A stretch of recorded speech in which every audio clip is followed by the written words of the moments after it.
Instacart is on a mission to have you not leave the couch this basketball season, because between the pregame rituals and the postgame interviews, it can be difficult to find time for everything else. So let Instacart take care of your game day snacks or weekly restocks and get delivery in as fast as 30 minutes. Because we hear it's bad luck to be hungry on game day. So download the Instacart app today and enjoy $0 delivery fees on your first 3 orders. Service fees apply for 3 orders in 14 days. Excludes restaurants.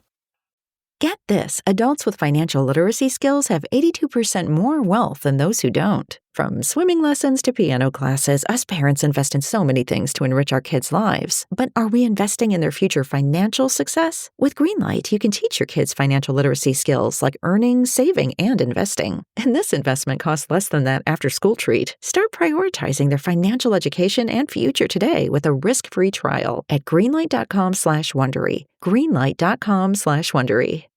Craving your next action-packed adventure? Audible delivers thrills of every kind on your command, like Project Hail Mary by Andy Weir, where a lone astronaut must save humanity from extinction, narrated with stunning intensity by Ray Porter. From electrifying suspense and daring quest to spine-tingling horror and romance in far-off realms, unleash your adventurous side with gripping titles that'll keep you guessing. Discover exclusive Audible originals, hotly anticipated new releases, and must-listen bestsellers that hook you from the first minute. Because Audible knows there's no greater thrill than the one that speaks to you.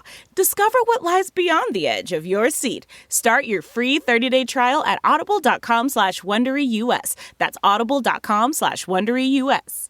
Welcome to How to Survive, the show that teaches you how to survive the stuff that can kill you. Like monsoons and serial killers and impaling yourself at the Coliseum. And the stuff that just makes you wish you were dead. Like getting the Met Gala wrong. Or mesmerism. Or Mormonism. Oh my gosh, those things are both confusing. So much isms. You know what isn't an ism? Our theme song. That's right. Play it. Ground is shaking under our feet. Mountains on fire, flooding in the street. Can't breathe the air, can't fight the feeling. Gobbling down Xanax ain't the way to be dealing. Gotta do better than just getting high. We gotta stick together if we're gonna survive. How to survive.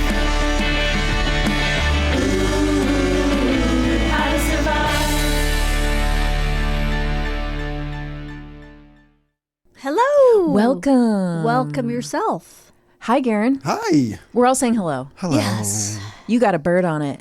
I do have put a bird on it. I put a bird on my shirt. A little cute little Peter Pan collar. Yeah. I should preface my love of the pit with how much Will Trent and Tracker that I've been watching with my son. Wait, what's Tracker? Tracker is CBS, right? Tracker is the show with, it's the actor from This Is Us? Is that the name of the show? That's a show. Okay, I've never watched it. This but Is Us is about the triplets. Yes. Sterling K. Brown. Yes, and it's the white guy who's the white brother. Blonde. He's blonde and, you know, kind of handsome and sort of jacked. Yeah. So he plays this guy who, for money, tracks down missing people.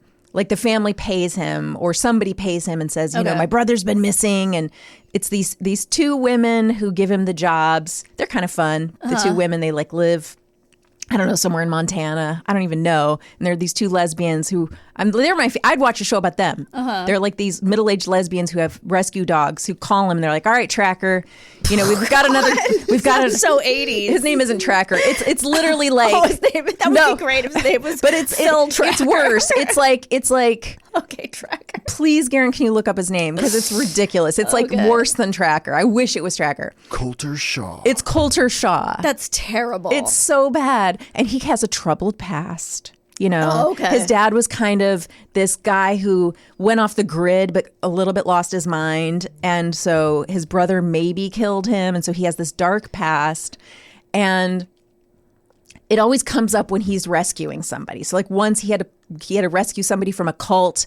And whenever he's doing his like pontificating with the person he's rescuing, he's like, you think I don't know what you're going through. But let me tell you, I've been in your shoes. Oh, boy. I also didn't know what my future held. You know, like it's always this thing where he's able to connect with either like the villain or the victim because of his own past. It's like so formulaic. Oh my God. Anyway, so Benji's like, he really likes it because there's a lot of fight scenes of like muscular guys punching each other. Awesome. So he's just like really into it. I'm like, can we just watch Will Trent? I actually think that show's a lot better. Okay, so I have to ask you. Yes. I'm sure you're too young for this, but does this mean anything to you? Now that you say that this is what it's about. Yes. It's about finding people. Does this theme song mean anything to you? Oh, I can't wait. Finder of lost loves. Da da da da da da. No. Oh my God. What is this? It was a show. Maybe we'll find out in What Did We Learn. I don't remember if it was called Lost Loves, Finder of Lost. It was the That's premise. the premise? That someone had to find The one that got away? I guess it was like a professional who would go and find them, or if someone was missing or something like that. I think it was early 80s. Oh and my I don't think gosh. it was. Did it come? If it would have come on right after Heart to Heart, I would have seen it. Maybe. Oh, yeah, I don't know. Did you watch Heart to Heart in Yes. real time? Oh, I only watched reruns of it. I think. I don't know. Wasn't that in the 80s? Stephanie Zimbalist. I thought she was Powers. so... Wait, who? Oh, yes, Powers. Stephanie Zimbalist Of is Remington course. Steele. She wore a hat like no one else. Stephanie Zimbalist in those hats. Yeah. Stephanie Powers had great big hair. Yes. My mom's hair had that kind of bigness for a while. And I was just like, she's beautiful just like my mom.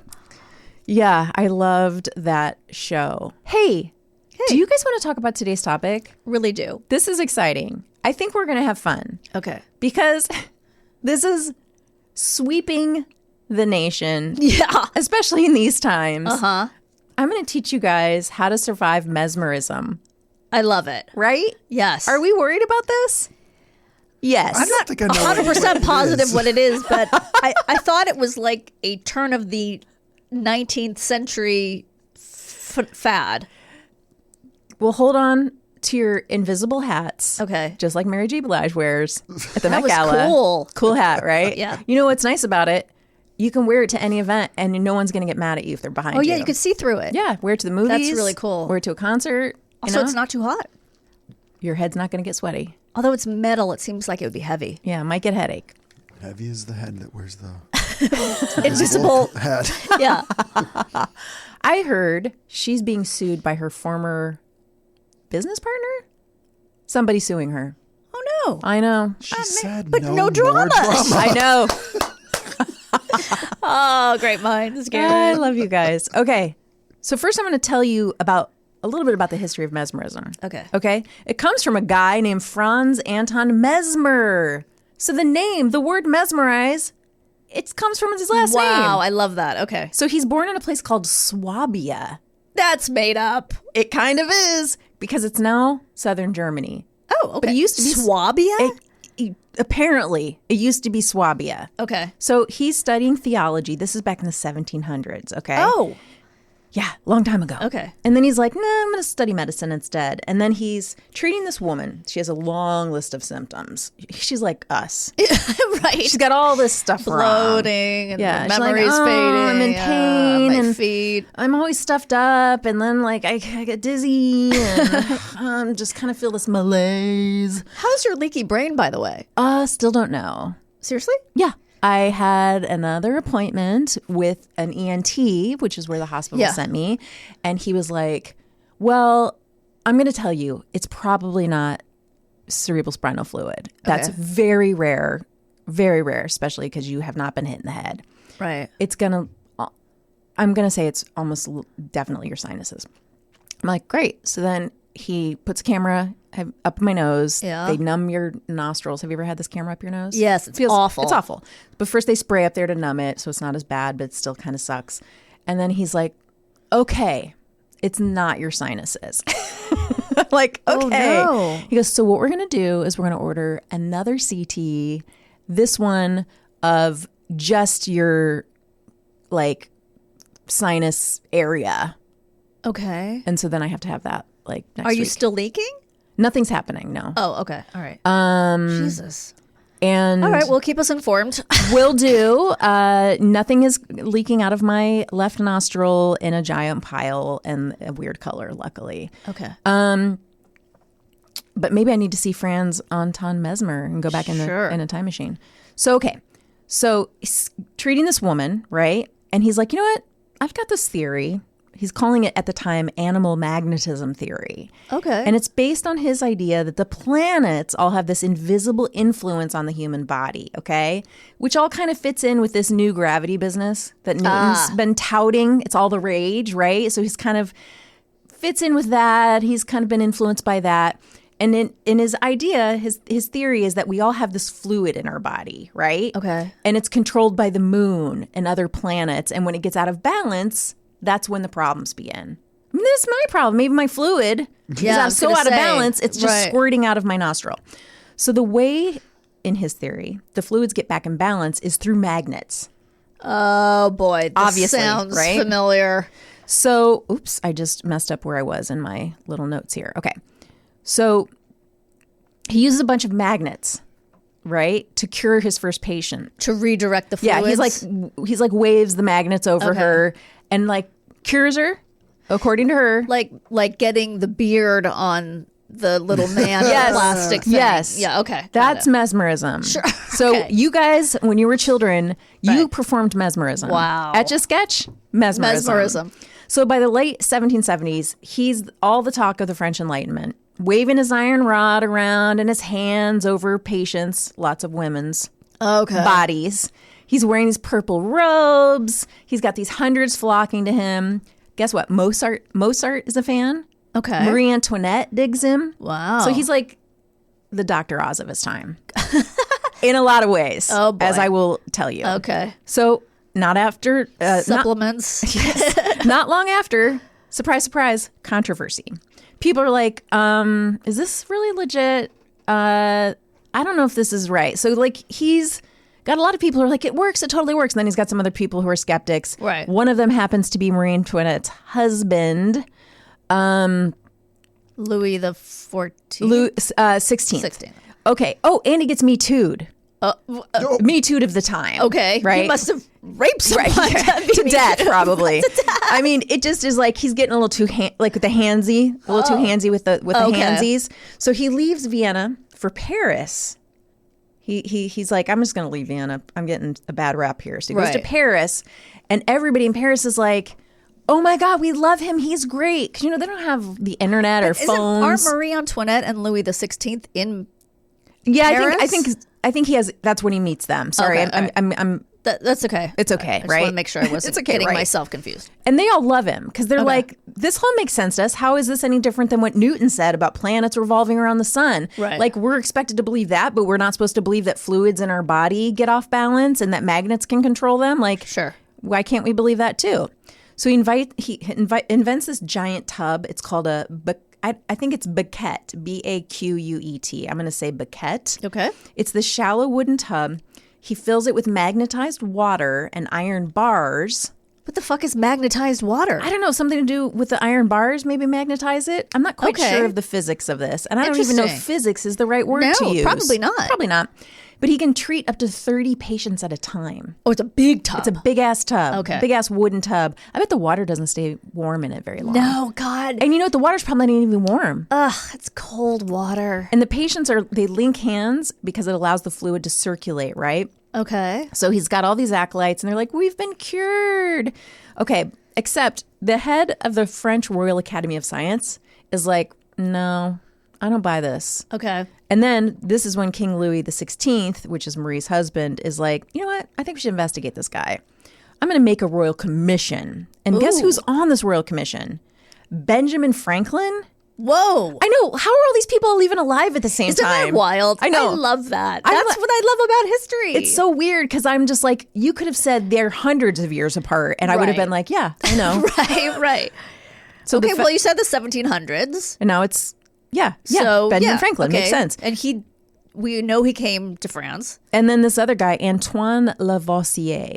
So this guy is the father of modern chemistry. You know that expression, like all matter can be destroyed, that's equally destroyed? There's some expression about Okay. Anyway, I read it and I didn't put it in my notes, and I can't remember what it is because I was so convinced that I would remember. Oh, you can't destroy matter. It always changes.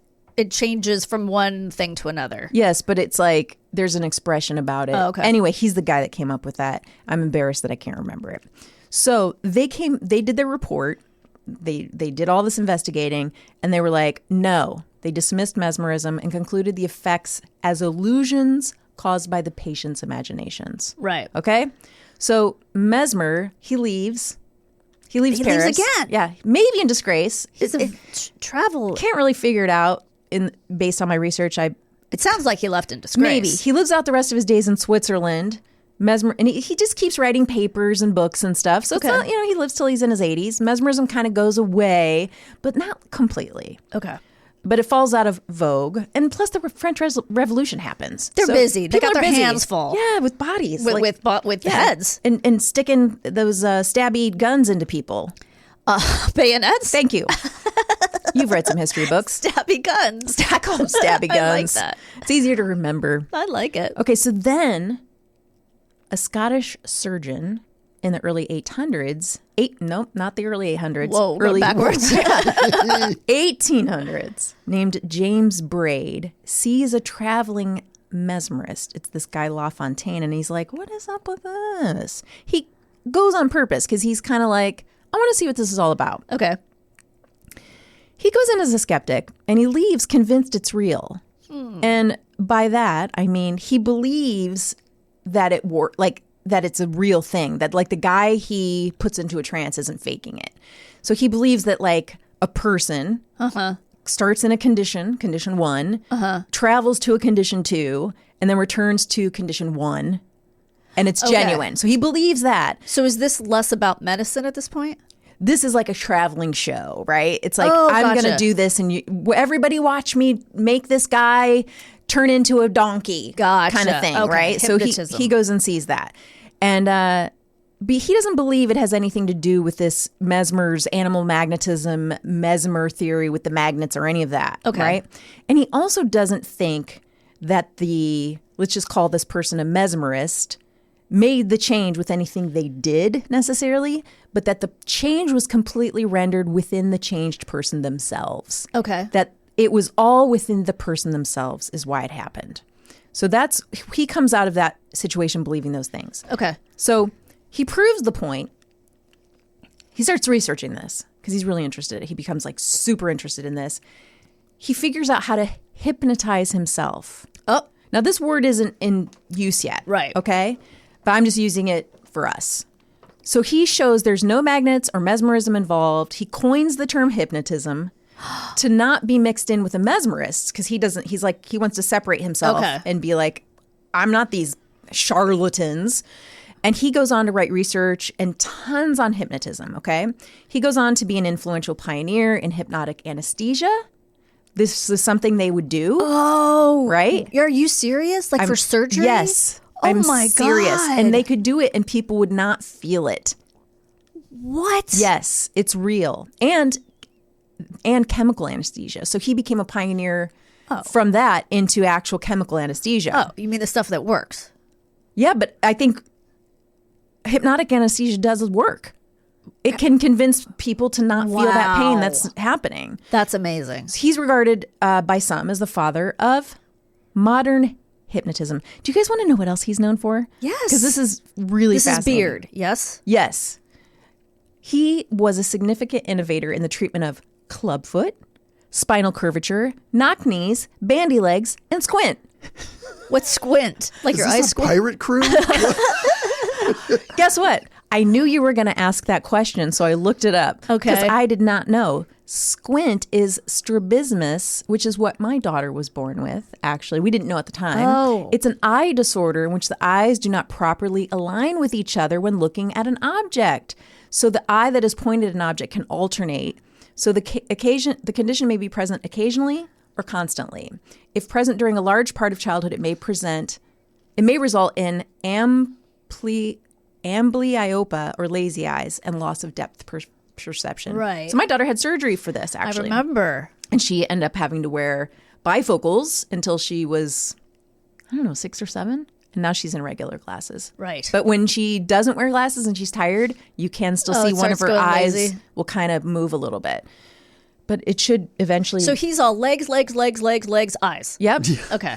But like, it's kind of wild when you go, you did all that. That's amazing. In addition to all this research on Right. hypnotism. Okay. The weird thing to me is like he just saw some sideshow and was like, I believe that. Well, I think he was already interested. Okay. Maybe it was something he was fascinated with because of, Maybe he sought out the sideshow. and I think he might have sought it out. Okay. That's my guess, but it's hard to kind of find information on it. So his big discovery that concentration can guide our brains towards a more suggestible state was controversial then and still today. Yeah.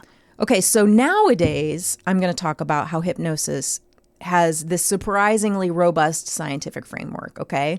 So clinical research has shown that it can help relieve pain, anxiety, aid smoking, stopping smoking, weight loss and sleep. It can help children and teens with emotional and behavior regulation. Some people can use self-hypnosis to manage stress, cope with life challenges, improve their physical and emotional health. It sounds great, doesn't it? Yeah. What's the downside? Well, if someone doesn't So someone say doesn't snap, the you're word, in you say trouble. just keep acting like a duck. Okay, yeah, right. So here's some things I'm going to tell you first about hypnosis that you probably already know that are in fact true. That you've probably have either of you ever been hypnotized? I would love to be. Okay, great. Have you? I have not. Okay. I'm also interested. Here's some stuff, like you would probably know this stuff because you've either been to one of those like shows where one of those like kind of charlatan people do this, or you've seen a lot on TV, right? Yeah. So here's some stuff that's true. It works most effectively if you believe you can be hypnotized and you trust the doctor. If you're a skeptic and you're like, it's not going to work on me, there's a better chance. You're probably right? You have to go in trusting and believing. What did I say? If you have to believe in some medicine, then it ain't medicine. Well, I know this is different. yes, but yes. Okay. The beginning stages, the hypnotist starts with non-controversial stuff. He'll start. It's kind of like what you think of as like a lie detector test. Well, he'll be like, "Is your name Danielle? Do you like Diet Coke?" Like the innocuous stuff. right. And then gradually, the suggestions that are given demand this increasing distortion of the individual's perception or memory. Stuff that's like difficult or impossible. Like you can't open your eyes. And then like you can't open your eyes. Wow, okay. So it'll be stuff that's harder, right? So here's something I think is interesting. The hypnotic state can vary in degrees from person to person, from light to profound trance states. Okay. So like some people can get really deeply hypnotized. Trans states, that's going to be outlawed by the government. I think that's already been outlawed. Yeah. Yes. One thing they all seem to share, which I also think is interesting, is the simplicity of the person's behavior is it's like very direct and literal. So like they say it's almost like the person, once they're in a hypnotic state, their emotional understandings are similar to that of childhood. Oh, okay. So like they're in almost like a basic kind of state. They're a basic bitch. I thought you were going to say. Yes. Where's my Stanley mug?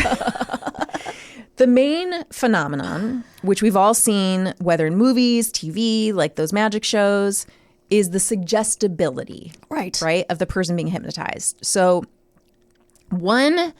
I find this really fascinating. In regards to the suggestibility concept, is this idea of post-hypnotic suggestibility, is that the hypnotist can affect the person's behavior past the trance state. Oh, So you can obviously, while they're in the trance, you can be like, you feel really relaxed and your pain is much less.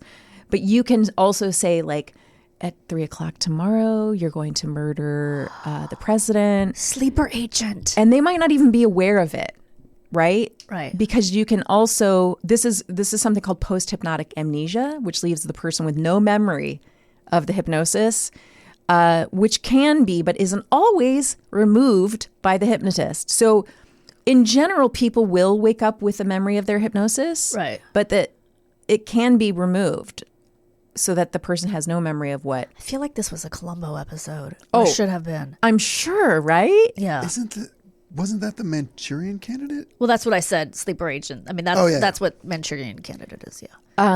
So hypnosis is endorsed by medical, dental, psychiatric, and psychological societies throughout the world. I don't know specifically by U.S., like which ones do and don't. It can help, like I said earlier, with anesthesia prep, enhance drug response. So if you're already taking a drug, you can be hypnotized so it's more effective. It can help with childbirth pain. Like, why don't they do...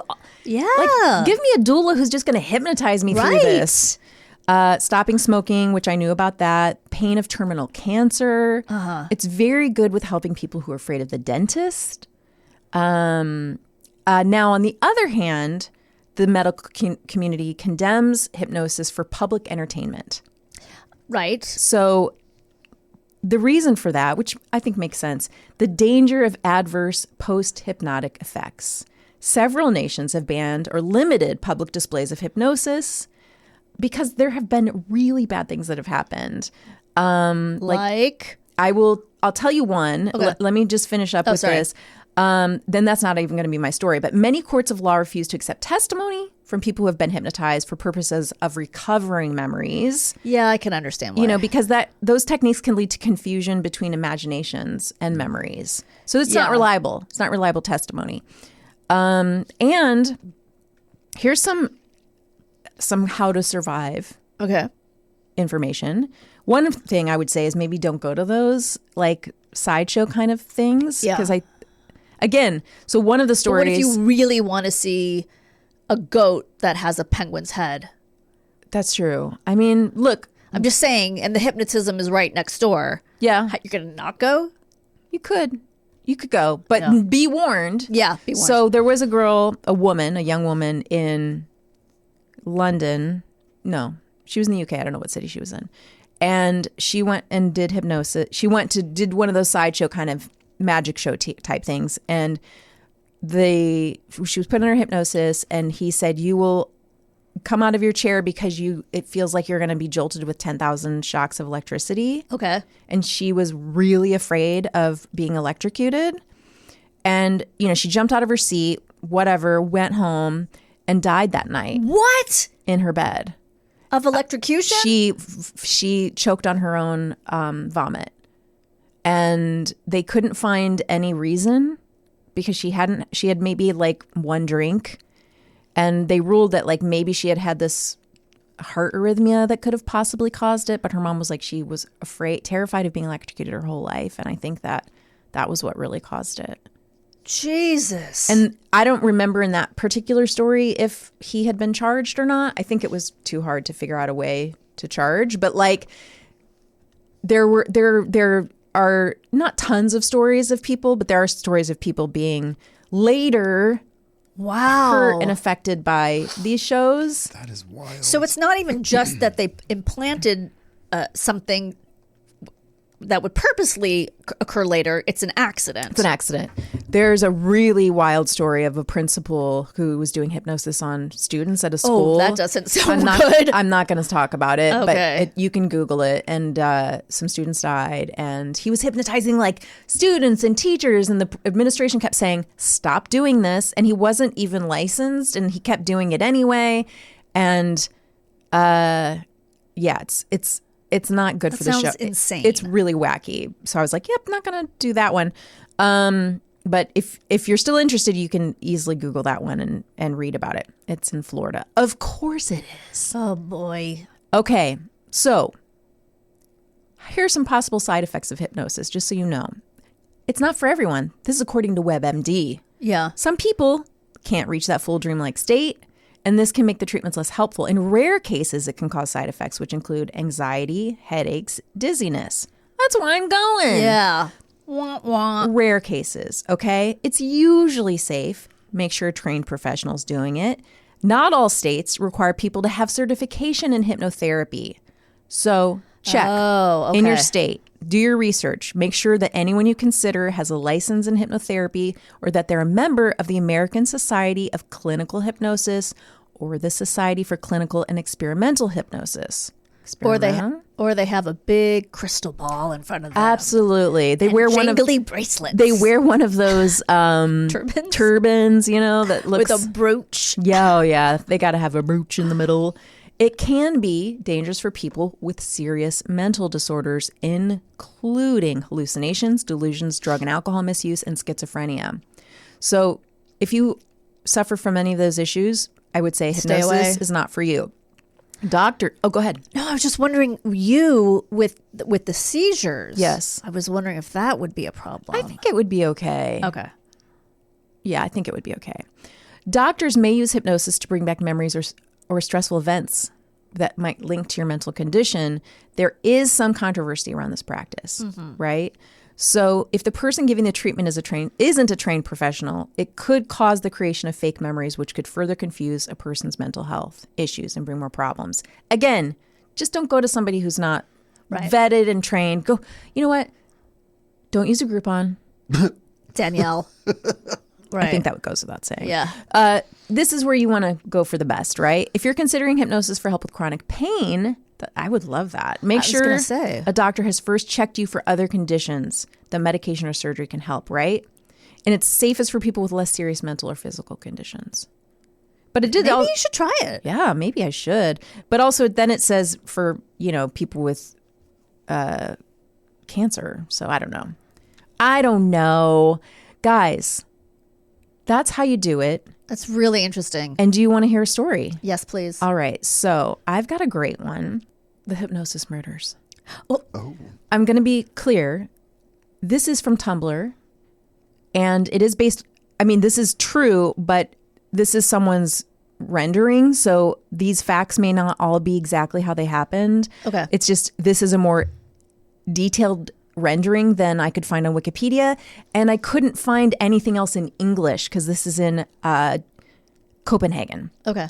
And so if anybody knows this story and they're like, this is not right, know that I did try to find the most accurate version, and this is the one I could find. Okay.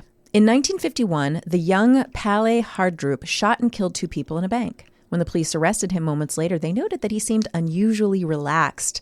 And when they asked him why he had tried to rob the bank, he calmly responded that his guardian angel had told him it would make the world a better place. The gun and the bike that Palle had used to get to and from the bank both belonged to Bjorn Schau Nielsen, Palle's old cellmate in prison. That's when the weirdness really started unfolding. I could be pronouncing these names incorrectly. Palle came from a middle-class home and had been an avid Nazi during World War II. I wasn't expecting it to go that way. And joined the notorious Hippo group. The Nazis... Wait, I'm sorry. This is the guy who shot them or the cellmate? The guy who shot the bank robber. Okay. Palle had come from a middle-class home and had been an avid Nazi during World War II and joined the notorious Hippo group. The Nazis had arrested most of the Danish police force during their occupation of Denmark and put them in concentration camps. So Hippo took over and acted as police, but they mostly just terrorized and murdered people in the streets. Hippo was made up of Danish Nazis, and when the war ended, they were all arrested for treason. One of those people was Palle. He was put in a cell with the older Bjorn Schau Nielsen. Bjorn had also joined the Danish Nazi Party, but not the Hippo group. He had been in trouble with the law since he was a child and always been an impulsive opportunist. Throughout the war, he jumped from one side to the other, one moment helping Jews escape to Sweden, the next joining Nazi support groups. Whoa. Then leaving them again and joining the resistance, whatever served his goals at the time. Probably a lot of people like that. I don't know how helping Jews would help. Oh, I guess because they pay to escape. Just wherever you can get the money. But people remembered his time as a Nazi supporter, and he was arrested for treason. In the cell, they became fast, unusually close friends. The other inmates in the prison claimed they were lovers, and together they got up to weird things. They had all the time in the world and no one for company but each other. Bjorn had studied Eastern mysticism and taught Palle yoga, and they experimented with hypnotizing each other.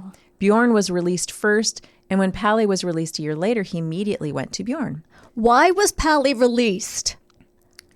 Didn't you say that they were marauders who were going around just killing people? I guess they don't have to stay in prison forever for that. All right. The police arrested them. Marauding is a misdemeanor. Yeah. Oh, okay. The police arrested them both and wisely kept them apart this time. But Palle seemed to still be under Bjorn's influence somehow, and weird X's started appearing around the police station. Oh. I think that's, yeah. The police suspected that Bjorn was somehow keeping Palle in a prolonged hypnotic trance through the exes and kept an eye on him, preventing him from making more. Pally finally seemed to come to his senses and said his guardian angel was actually Bjorn. In court, it was decided that Bjorn had hypnotized Pally to commit murder, though not everyone were convinced that you'd have to manipulate a former Hippo member to make him commit murder. People still don't agree if it was the right decision. Pally never denied having shot the two people, and Bjorn admitted that he might have had a bad influence on Pally, but denied having hypnotized him, so perhaps Pally made it up to avoid a hard prison sentence. Pally went on to work as a nurse assistant, and Bjorn committed suicide many years later. So Pally didn't go to jail for the murders because they ruled? He did. Okay. Let me just look really quick. It sounds like an Elsbeth episode. Yes, it does. Like, it's insane. Because that was in the Wikipedia. And let's see. In a decision it was the view of the trial court in a decision that the Danish Supreme Court affirmed that Schau and Nielsen had hypnotized the 28-year-old Hardrup to carry out the robbery and the murders. Both men served prison terms and were released in 1967. Nielsen died by suicide in 1971. Hardrup died in 2012. Whoa. Let me just see if there's anything. The theory was corroborated by 40 witness statements. Okay. Oh, that's about them in prison. That plus he had a watch on a chain in his pocket. That'll do it. Yeah, sort of incriminating. These statements suggested that Hardrup was already under Nielsen's mental control in prison. Wow. The guards and prisoners reported that Nielsen manipulated Hardrup like a puppet and that he could make Hardrup behave as if he were in a trance. Hardrup had also told several fellow inmates that Nielsen hypnotized him regularly. This is all about the hypnosis. And that he was manipulating him mentally and emotionally. It could be just psychological warfare. Yes. It might not necessarily be a trance. It might just be Stockholm syndrome. Yes. He's with this guy. Copenhagen syndrome. Oh, here we go. After an extensive set of legal proceedings that eventually ended in 1955, Pally Hardrup was sentenced to be imprisoned indefinitely at the institution of Hersted Vester. The Danish Supreme Court upheld Bjorn Schau Nielsen's sentence to life imprisonment and declined to reopen the case. There had been a significant mental disorder in Hardrup's state of mind. They were both released independently in 1967. So it was looks like 12 years right. In the institution. It sounds like more of a mental institution than a prison. Yeah. And he committed suicide with potassium cyanide. Mm. Oh, a movie based on the hypnosis murders case, Murderous Trance, premiered in 2018. Whoa, what's it called? It's called Murderous Trance, I believe. Here, I want to see that. Josh Lucas is in it. Shot in Denmark and Croatia and stars Pilau Ausbeck, Josh Lucas, I can't pronounce some of these names. Siren Melville. The movie's director, writer, and co-producer first met Pally Hardrup in 1997 and was one of the few people to interview him. Josh Lucas is the poor man's McConaughey, right? Is that Josh he's Lucas? Pretty handsome. Yeah, he's in the Sweet Home Alabama movie, I think. Yeah. Yeah, it looks like he plays one of the main guys. And guess he speaks Croatian. Or they speak English. It looks... The Independent Film Award Gold Movie Awards nominated Murderous Trance in 4 categories in its Best of the Year award in London in January 2020. Murderous Trance won Best Feature Film Award and Best Actor Award, Josh Lucas. All right, we got to watch this. Let's watch it. All right, well, we should take a break. Yes, anyway. But that was really interesting. Thank you for that. Movie night. I love it. Okay, Murderous Trance, everybody. We will be back right after this. We will. Or will we? We will. Welcome back. And welcome back to yourself. Hey, I think we should have an HR meeting because I'm a little uncomfortable about what happened during the break. Well, I was explaining, first of all, what happened. That I stuck my tongue out. You did some weird stuff with your tongue. I went blah, blah, blah, blah. Yeah. I was explaining that I'm working on a game show, which I work from at my house by myself. We meet once a week for a half an hour on Zoom. And yesterday we had to have a company-wide HR meeting about proper ways to act in the workplace.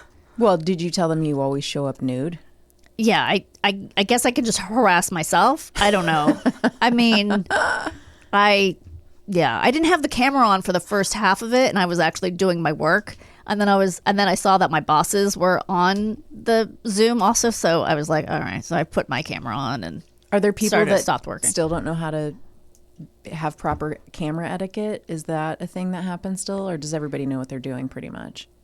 It never addressed the fact that we're on Zoom. It never addressed that. It acted So like it's really- we work in a workplace. Okay. It was like an alternate universe where you're all at your cubicles. we get health insurance and we work at cubicles. You're like, do you know and who we have a are? parking space. Yes, it was absolutely unnecessary. It was a meeting for 2012. Yeah.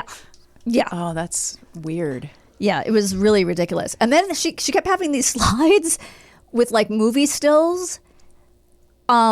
And I don't understand what any of the movie stills had to do with any of what she was talking. It wasn't just sexual harassment. It was also like, discrimination or like protected classes and all this stuff. And then it would just be like, we bought a zoo. Like, I don't know what. She was trying to make it light and funny. So she guess. just had like a Matt Damon gif from We Bought a Zoo. I don't have any idea what the connection was. And I was trying to figure it out, which, distracted me from what she was saying.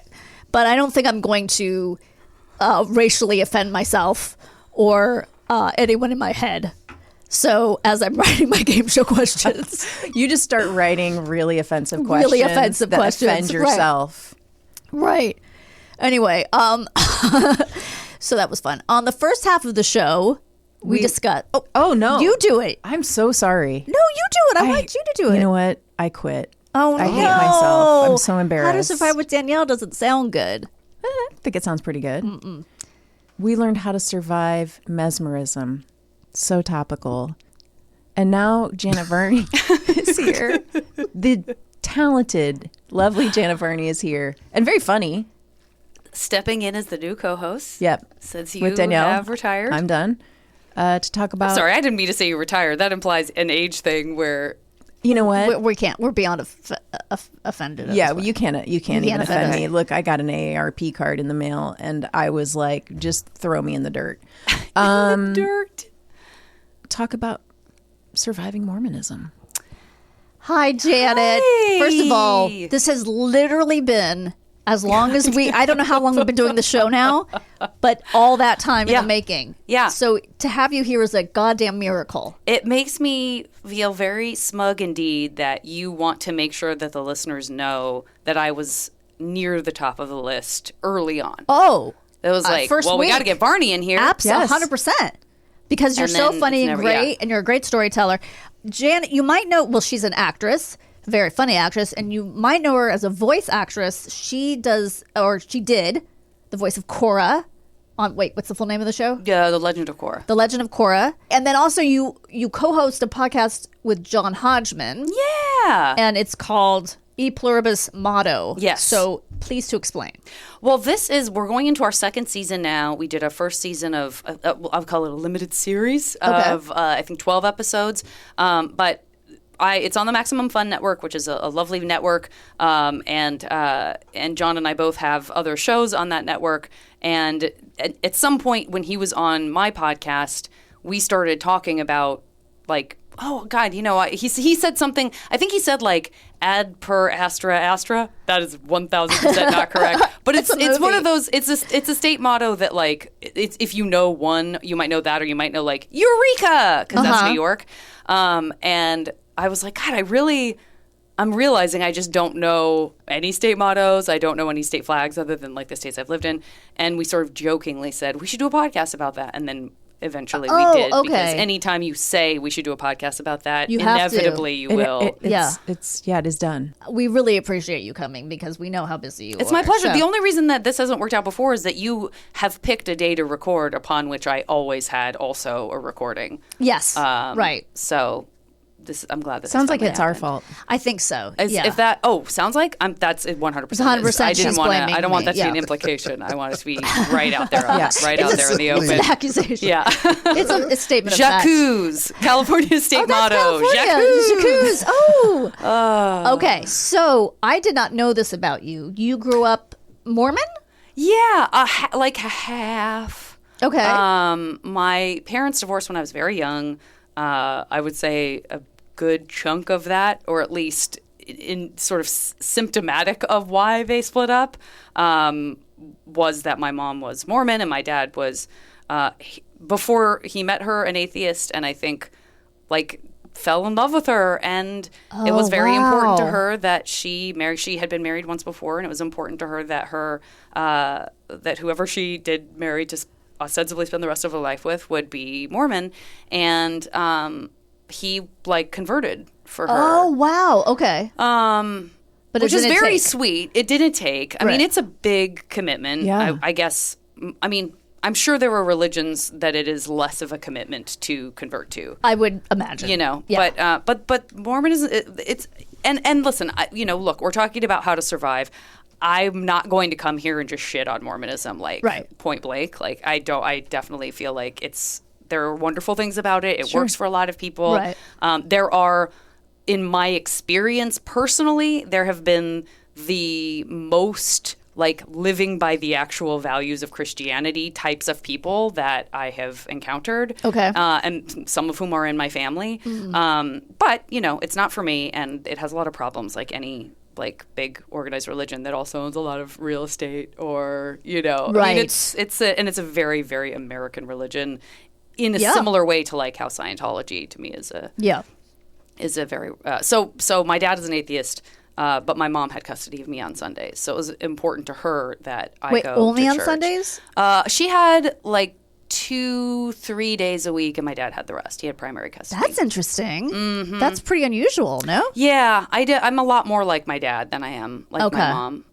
Was it your choice to stay with him? I think it was everyone's choice. Oh, okay. Even your mom was like... I was a troubled child after my parents split up. Yeah, I was kind of a holy terror. I had a lot of emotions that I didn't know what to do with. Okay. Probably because they split up. But, yeah. Did you realize that growing up that may be the source of that?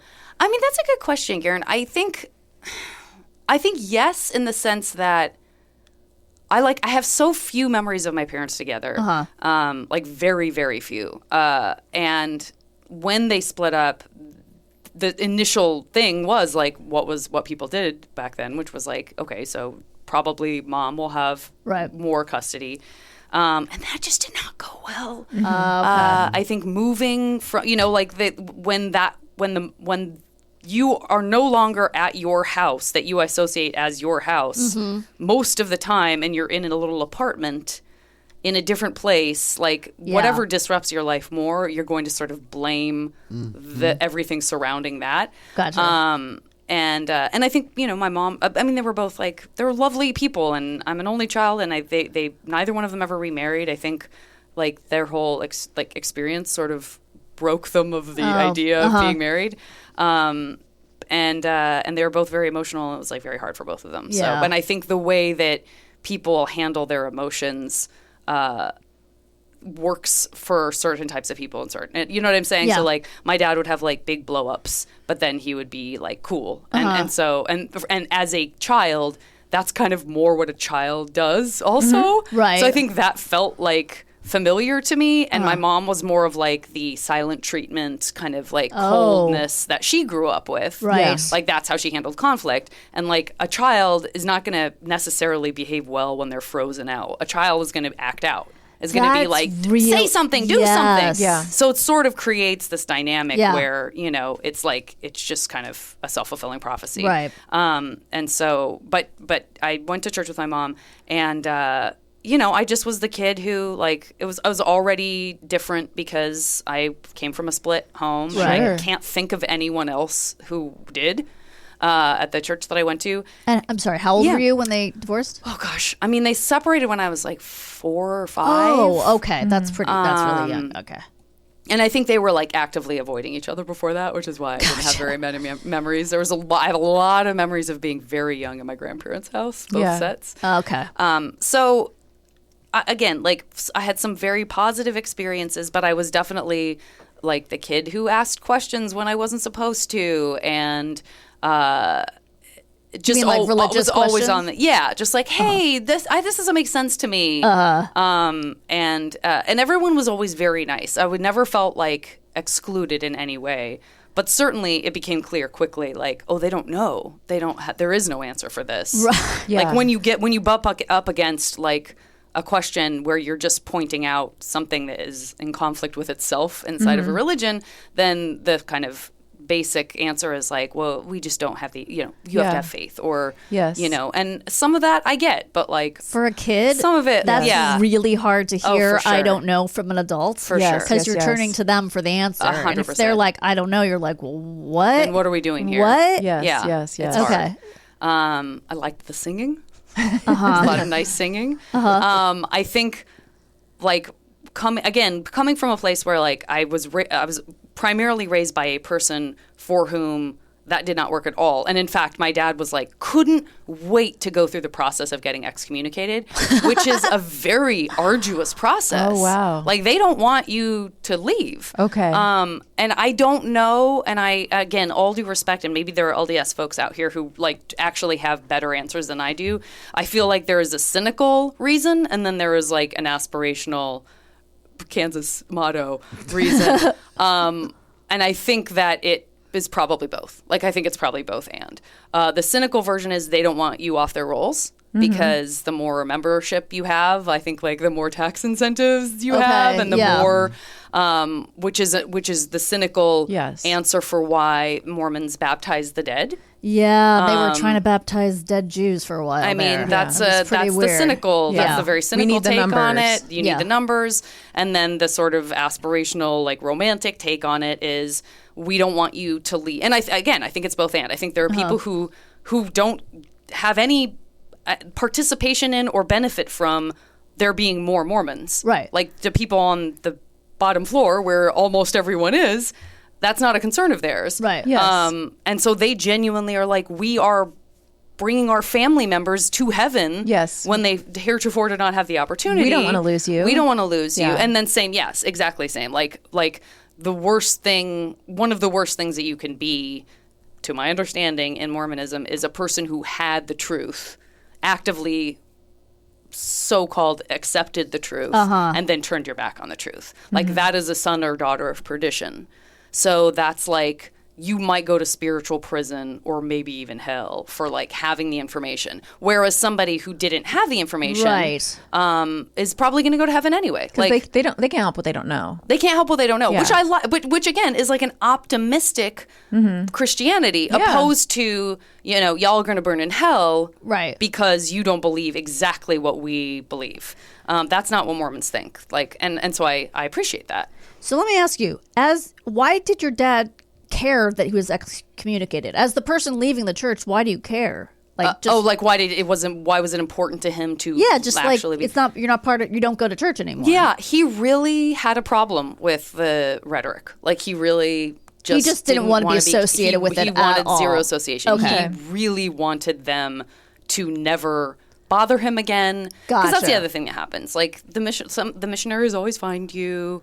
Okay. It's very now I get it. benign. It's again, I like my understanding of certain other religions are that it can feel a bit threatening. Yeah. Or whatever. Right. I never have felt that way, but they definitely always find me. So there's always like some young people, like every few months, or maybe a couple years will go by, but then inevitably like someone's at the door. You're to kidding. be like, we want to get you active again. Yes. Like, let's get my you back God. in. Oh, so you're not excommunicated. I did not get myself excommunicated. It seems like a lot of work. It sounds like a lot of paperwork. Was that maybe Yeah. your dad also, was there a lot of contention between he and your mother? And it was kind of like I don't want. Yeah, that's a great question. But I will say no to Okay, that. that's They were good. really good co-parenters. Oh, that's They awesome. Really, yeah. 'Cause they it wasn't- really, I mean- they never spoke ill of each other Yeah, to me that's ever. good. Until like I was an adult, and then Yeah. they were Then the little more. floodgates They were opened. like, I'm so fucking glad and you're. you can't even drink Yeah, Coca-Cola. exactly. Also, again, a lot of people are just sort of pick and choose what they want to observe, Right. which is like I now understand to be true of a lot of religions. But Yeah. when I was younger, it was presented to me as like Mormons are the most kind of squeaky clean about that. Okay. And there are I didn't have a sense of people who were kind of half in, half out. Yeah. It felt like you were all in or you were all out to me Right. then. And so, was there conflicts between you and your mom because you weren't observant? Yeah, I mean, we definitely had arguments about it, but for the most part, I think I just kind of like felt like I was going to go to church. And I made a really close friend who I still love. When I was in junior high, I made a friend who I was like, we just loved each other. And so I loved seeing him. And so we would go, and I look forward to going to church for that reason. Oh, that's nice. Yeah. That's really But nice. he stayed in. He's still like Okay. a very happy practicing Mormon. And I think when I graduated high school, I was like, oh, he's probably going to do the same because we spent a lot of time just like joking around and like making fun of stuff and just very and that was not, for him it really worked, and he's got a great family. He's been married since he was in his 20s. They have 3 great kids. Like they're wonderful. They're very happy. It's enviable. Yeah. It is, and their faith is enviable. Like I look at that with admiration. Was there an assumption that you would go on to like a faith-based university? And were you at what age, I guess, were you aware that's not going to be my path? Like, Yeah. And when you were aware of it, were you vocalizing it, or was that not even an expectation? Great questions. I would say my dad 100% knew from the jump that that was not for me. Yeah. I think my mom was hopeful. I never thought that I would go. Like, I was just sort of counting down the clock until I graduated from high school. Yeah. And so that's when like the actual kind of full conflict came into being, was like when my mom said, I'm gonna send whatever the process is to like, and here's where you'll go to church when you go to school. But no one ever thought I would go to like BYU or anything. Like that. That was never. You that also was do never your. discussed. Isn't there the mission? You do the mission, right? Yeah. Like, And I think if you like sat my mom down and said like, I need you to critically think about this. Do you anticipate in any way, shape, or form your daughter going on a mission? She'd be like, absolutely not. Yeah. She knew. But also, it's different for women. Like I think you have to like seek out wanting to go on a mission if you're a girl. Whereas if you're a boy, it's like a foregone conclusion that you will serve a mission. I understand. Okay, I didn't realize that. Yeah. So I think I would have had to, at least at the time that I was that age, I would have had to like really want to. And so I instead of just kind of going along with it and be like, okay, Mom, thanks, and then just not ever going, for some reason at that time it felt really important to me to say like, this is going to be hard to hear. I do not mean any disrespect. Like I felt like I was very delicate about it. But I said, I'm not going to go to church when I'm in college. And that was very hard for her. She was very upset. Yeah. She was very upset. But again, it's hard. Like, I understand when people feel they've gotten a lot from something and it feels like the right choice for them. Yeah. And even then I knew that. Like, I wasn't that much of a shithead where I was just, like, fuck, you don't get it. Yeah. It sounds like you were always trying to preserve her feelings, your relationship, be respectful of her faith. It wasn't like you were like, This is all bullshit. Yeah, like I throwing really wasn't. bottles of booze at her and being like, fuck you, man. That's what Totally. Chris did. I that's really did. wasn't. But yeah, I mean, I definitely there was a period of time at which I was a goth, whereas I was like going with like, Did you go to I church? couldn't wear my combat boots to church. Yes. I couldn't wear my black lipsticks, but I would wear like a black T-shirt and like a peasant skirt or You whatever. didn't just like, draw that a I could cross do. on your face and a lipstick. I'm just Did not, yeah. Yeah, there was a lot of like, and I think this is true for a lot of young people, but there was a lot of like living two lives kind of stuff that goes on when you're that age anyway, if you have parents that have certain expectations of you. Did you ever get in trouble with your dad for like quoting the Bible or something? Never. No, that was never a risk. I always joke, but I think it's true that I had to hide the fact that I watched Little House on the Prairie at my Christian friends' homes because there was a lot of talk of God in that show. Yeah. And like, I remember, having like sort of admitting it to my dad, like that's so watched cute. Little House on the Prairie. That's He's so also an cute. atheist. Yeah. Atheist Jew. So yeah, it's like, I'm sorry, I watched Little House on the Prairie, and I went to CCD with Chantal. I went with my mom one time, maybe 15 years ago or something. All of a sudden I was like, you know what? I just had this sort of moment where I was like, you know what? I bet my mom would love to like show me off. Oh yeah. At church. Yeah. And I've never, and like, it's something about that period of my life. I guess it was like a period of like letting go of things that you felt had power over you, because all of a sudden I was like, oh, this is so harmless. Yeah. Right. Like, why do I care? Right. Yeah. Like, Why I'm not so trying to much prove angst? anything. Yes. Why don't I go to church with my mom? Right. It's not going to have a fun hold for on you. her. It's not Yeah. going to trap you and kidnap Totally. you, and it's going Totally. to make her feel good. 100%. And so Yeah. we went, and it was like exactly what I expected, which was just a lot of really sweet people being like, oh, Marcia talks about you all the time. You know what I mean? And it was yeah. like, And it fun. made her day. Yeah, it was great. And Yeah. it felt so nice to go, oh, this is not, I don't have to be like a petulant kid about this anymore. Right. Yeah. It doesn't matter Yeah. at all.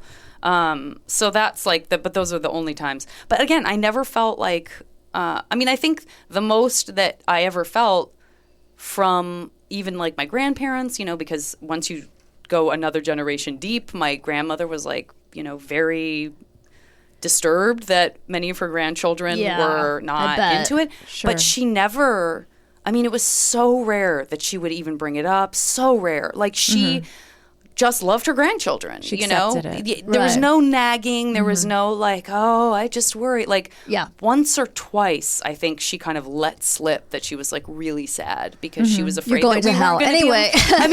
and she did. I know she didn't believe that, but there is this whole series of tiers of Mormonism. Again, if there's anyone Mormon listening, I hope if I'm misrepresenting this, I apologize. There's and if you something believe about it, it's kind of cool. It's kind of cool. Damn, you know? did your mom ever say to anybody or say about anybody like one of your neighbors or like a bad celebrity, like, oh, that person's going to hell? Never.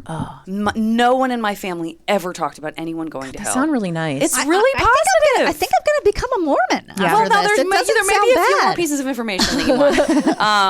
That's what I was going to say. you So might there want to rewatch the Under the Banner of Heaven. Yeah. Or read yeah, the book again. Yeah, read the book. There's plenty of podcasts out there for you. I like the Killers. promise. Does that count? Are they Mormons? Yeah. Oh, I didn't. Are they really? Yeah. I didn't know that. Brandon Flowers is Mormon. I think maybe all of them are Mormon. God bless. Yeah. That's what Yeah. I can say. God that about. bless. Yeah. Yeah. That is very interesting. I will say, okay, two things. Number one, I think you're supposed to like have interviews with your bishop when you're a teenager, and they like grill you about whether or not you're masturbating or having sexual activities. Did they do that with you? No. Okay. So that's why I'm like, because I never had that kind of interview Yeah. that I can remember at all. But that is a place where people have gotten in trouble Oh. because instead of having like, again, some cool ideas, and I think this is a cool idea. Instead of going to school as a priest and being a priest and making this vow, and that's your whole life, and you are the authority, unchecked in some cases, in a certain different type of church situation. It is a very kind of democratic, community-based church where you have these like calls to duty, where it's like you spend 2 years being the bishop. And yes, you have to have a certain level of like whatever religious qualification or whatever community or professional qualification that someone in charge deems appropriate for each of these little wards, which is like based on, where you live, is where you which building you go to and all this. But you can have, again, as I understand it, like really no training with like dealing with adolescents who aren't your own children. It's just like you're called to do this. And I'm sure there's some sort of meeting that happens, but I don't know that you don't suddenly have a degree in therapy Right. Right. where you Right. would be like, hello, 14-year-old young woman, Yeah. are you masturbating? Jesus. So I have there's the urge to talk to young women about their masturbatory and I mean, habits. that's like, And they're like, you've got the job. that's, yeah. Feels like there's some There's some missing problems with that. parts. Yeah. I'm feeling uncomfortable about that. Yeah. So that's definitely a place where, there have been accusations and I see. there have been, Right. follow-ups and Yeah, I could some see that. disciplinary. I suspect your dad might have opted you out of that. Maybe your mom he too. did. I don't know. Maybe they did. I Maybe don't know. both of them were like, Yeah. "No, we're not going We're going to skip that. We're not just going to was send her not- to yeah, there was Bishop no- Creeperson's." No one ever asked. Like, I just don't. That just never happened. Okay. So I'm not sure why or how that. Maybe yeah. they just thought you were a lost cause, Janet. Maybe They were like, "We probably know okay. she's masturbating She's- furiously." I was, Yeah. and I did wear a shirt that said, yeah, can't stop masturbating. it said Can't stop, "She won't Bop" stop. on it, and then I had to explain to people Yeah. that that's what the song was about. It was a whole thing, Right. Almost not worth Bop. wearing. Yeah. But and then the other thing I was going to say is another place where I feel like it comes up a lot is in true crime. There are certain types of like true crime documentaries or series and stuff that I will watch. Secret Lives of Mormon Wives. That I would not count that as one. Anything that's like cheeky or like on the ID network or Oxygen, I'm probably not going to be as interested in as like I tend to like give more rope to like a Netflix or like an HBO documentary. But a lot of the time, like there's something I sniff out early where I'm like, I guarantee you Mormonism is going to come into this somehow. And then inevitably it's like, and of course they had been members of the Mormon church for some time, or like Ted Bundy was like very drawn to Mormons, or the like whatever that one is where like there's a guy who just like manages to, I think it's called Abducted in Plain Sight or something like that. It was a very big We saw that. splashy Yes. Netflix that got a Yes. lot of That was people insane. talked about it. Yeah. There's a lot because there are a couple of like things about, I guess this is not very funny, I apologize No, if it's this is more okay. funny. But It's there's a lot interesting. of different, there are things about the Mormon church that make them good targets, because there is so much like trust and like belief that people are good inherently. Naivete. And, like naivete and like not having access to like maybe some information about sexuality, men Yeah. having access to young yes girls, yeah. unfettered. The darkest version of it, yes, Yeah. 100%. So there's just a lot of like people who get taken advantage of by outsiders, by insiders. Yes. So that comes up a lot, and then also this just like fascinating element of Mormonism as it was established by Joseph Smith and I guess Brigham Young afterwards, is like that you have this personal relationship with God that it sort of cuts out the middleman. Now there's still a prophet who receives kind of the information about what the church should be doing overall, but you can have personal revelation, and it's a very attractive idea for like a narcissist or a borderline personality. Yes. Right. So you see more so than I think, again, I'm not a like historian or a religious scholar, but it feels to me like there is a lot more splinter groups in Yes. Mormonism that are also like pretty bonkers Dangerous. Yes. and dangerous. Yeah.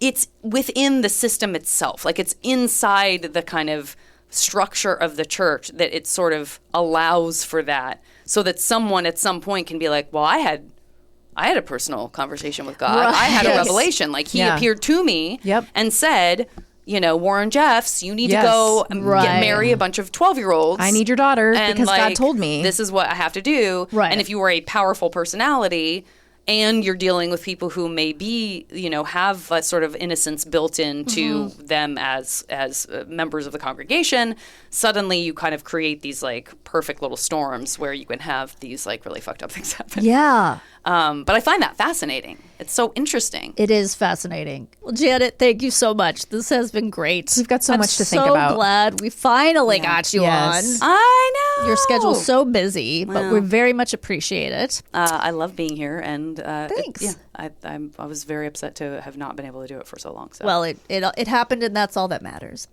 And we will be back right after this with What Did We Learn Today? so much. So much. Kristine, Yes. are you ready to learn what we learned today? Please teach me. On the CBS drama Tracker, Justin Hartley plays Coulter Shaw, Coulter Shaw.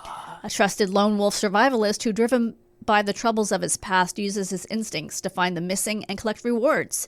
Supported by lawyer Renee Green, his business handler Velma Bruin. Oh my God, these names. Yes. And tech expert Bobby Exley. It's like a Scooby-Doo episode. Jesus. Coulter will stop at nothing to get the job done. Please watch an episode.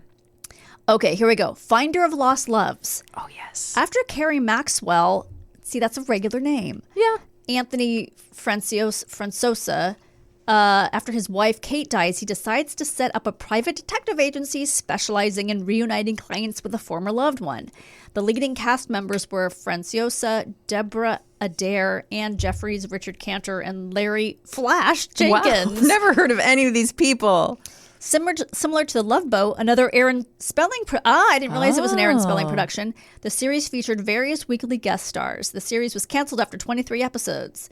The theme song Finder of Lost Loves was performed by Dionne Warwick and Luther Vandross. Oh, my God. Oh, get this. And written by Burt Bacharach. Holy schnoly. There they are. And Carol Bayer Sager. Oh, my God. That is such a 80s production. Yep. Look at those hairdos. It was an adult contemporary chart hit in 1985. How do I not know that song? I love a Burt Bacharach, Dionne Warwick collab. It's amazing. Mary J. Blige is facing a $5 million lawsuit filed by Misa Hilton and rapper Vado, alleging that Blige interfered with their business relationship and sabotaged Vado's career just to sever his management contract with Hilton.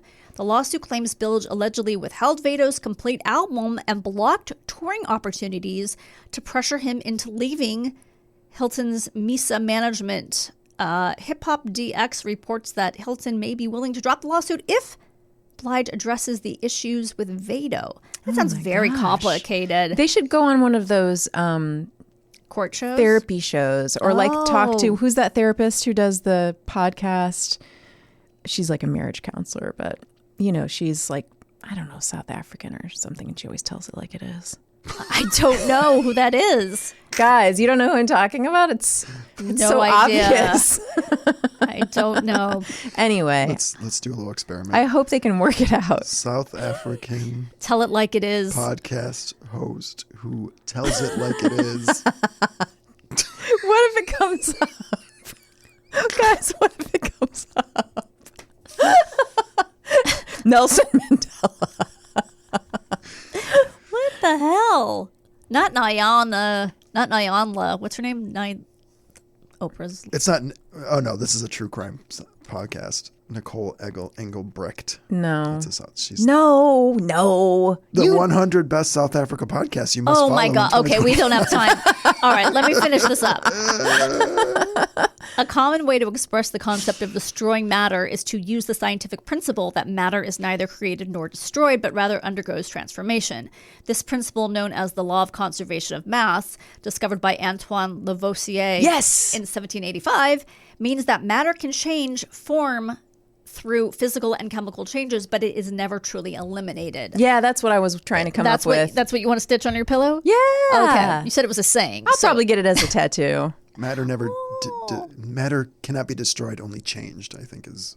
Yeah. It's always one of those, epiphanies someone has in like a TV show when they're trying to figure out some. Yes. It's on like Arrow. When they're like, wait, the world's about to end. Right. And then they look into the computer system and they're like, no, it's not going to end because matter can never be destroyed or changed. Dun, dun. And then everyone lives. Mm-hmm. See, I could write a sci-fi show. I don't see why not. I don't see why not either. I really want to think of that marriage counselor's name, and it's driving me crazy that I can't. Well, while you're doing that, I'll tell you this. Yes. You know the world is falling apart because I went to a restaurant the other day. Okay. They had Coke Zero and not Diet Coke. Oh, no. What did you do? I had water. But isn't that so weird? You'll take water over Coke Zero? I cannot stand it. It's disgusting. Is it aspartame? Oh, no. I thought maybe it was stevia or stevia or however you say that. It's just a different flavor, I think. It's disgusting. Oh, yeah. No, I can't do that. That's madness, don't you think? I do think that. I think you're right. I would not even abide it. Yeah. What was it? Oh, I found it. Oh.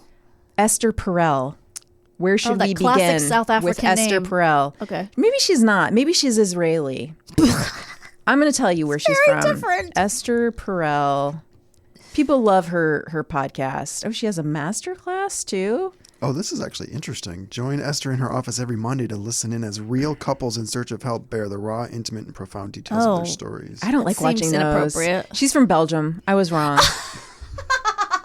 She's Belgian American. That is not that far from South Africa, you guys. Oh my God. She had an she had an accent I couldn't place. Okay, fair enough. Oh, guys, if you're still here, don't forget we need your ideas for our June special episodes. I put it on Patreon. And if you're listening, you're probably a Patreon member because Danielle's definitely going to cut this out for the main feed. She's sick of hearing my voice. So let me tell you, we want your ideas for the June episodes. We're switching up the format a little bit. What do you want to survive? What do you want to learn how to survive? Doesn't have to be death-defying. Maybe you just need to learn how to survive your ingrown toenail or your mother-in-law or something we haven't covered that you're like, I can't believe they haven't covered this yet. Right. Let us know. Let us please, know. Okay, you know how to get hold of us. Yeah. All right. Okay, so until next time, remain calm.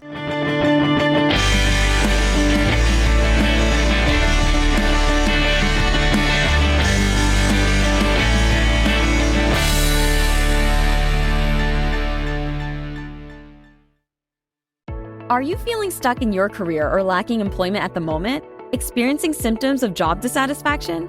You might be suffering from a common condition known as career stagnation. But don't worry, there's a solution. Monster.com.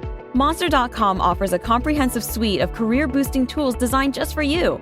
Our free resume review and AI interview prep tool will help you stand out from the crowd. Need more guidance? Dive into our career advice articles for expert tips and insights. And don't forget to check out our salary tools to ensure you're getting paid what you're worth. Side effects may include a new job, increased confidence, and a brighter future.